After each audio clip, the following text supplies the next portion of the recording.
Assalamualaikum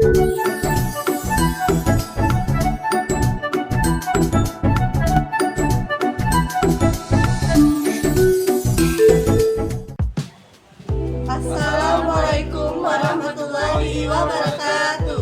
Halo, selamat siang semuanya. Perkenalkan kami dari kelompok 6. Di sini kami akan mempresentasikan mading 3 dimensi kami mengenai pencemaran lingkungan. Tapi sebelum itu, perkenalkan saya Marian Prisya Burmanalu dan rekan-rekan saya. Saya Muslim Aryani. Saya Muhammad Ilham Pratama. Saya Mukhtar Masukmi. Saya Mabula Amin. Baiklah, selamat menyaksikan. Dadah. Pencemaran lingkungan adalah masuknya zat, energi, atau makhluk hidup ke dalam lingkungan yang menyebabkan terjadinya perubahan kualitasnya menurun. Lingkungan dapat dikatakan tercemar apabila suatu kehidupan tidak terjalin secara normal kembali. Pencemaran terbagi menjadi dua. Yang pertama itu pencemaran secara alami, misalnya aktivitas gunung berapi, dan yang kedua pencemaran melalui aktivitas manusia, contohnya pembuangan sampah secara sembarangan.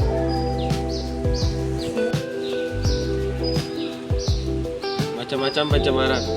Yang pertama, pencemaran air.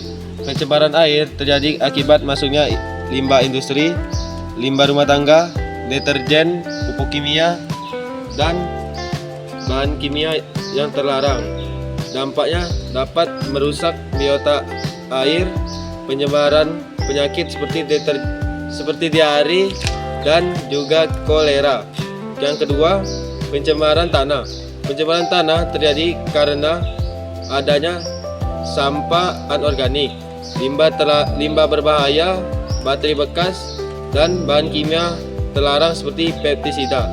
Dampaknya bisa membunuh organisme penting seperti cacing tanah dan merusak struktur tanah.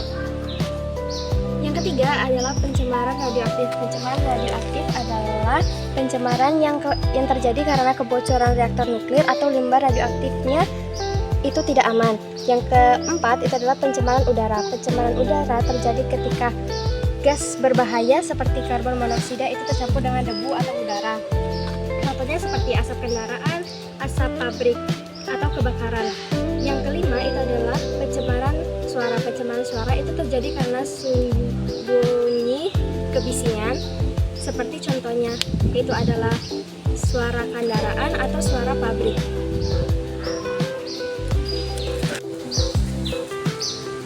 Penyebab utama pencemaran lingkungan ialah kegiatan manusia, misalnya pembuangan limbah industri, pembakaran sampah sembarangan, penggunaan kendaraan bermotor, penggunaan pestisida secara berlebihan, serta kebiasaan membuang sampah sembarangan.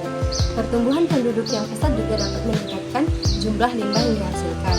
Kurangnya kesadaran dan tidak dapat mengolah limbah dengan baik dapat memperparah kondisi lingkungan. Dampak dari pencemaran lingkungan sendiri ada banyak sekali, terutama pada manusia, hewan, maupun tumbuhan. Dampak dari pencemaran lingkungan memiliki banyak dampak negatif, seperti pada manusia, penyakit, maupun sakit kulit, dan lain sebagainya. Jika kepada hewan, banyak sekali ekosistem yang akan terganggu, dari tumbuhan maupun hewan, di mana biota laut maupun biota dalam lingkungan akan lebih mudah rusaknya. Terutama pada tumbuhan, mereka akan lebih banyak musnah karena pencemaran terutama pada tanah.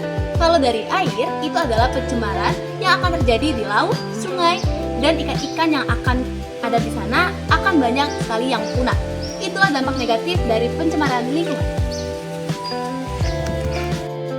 Maka dari itu, kita harus menjaga lingkungan dan hindari pencemaran lingkungan.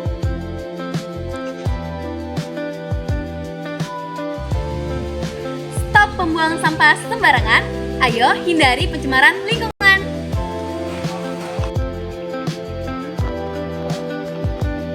Stop pembakaran sampah sembarangan. Ayo hindari pencemaran lingkungan. Baiklah, sekian video presentasi dari kami. Kami akhiri dengan Wassalamualaikum warahmatullahi wabarakatuh.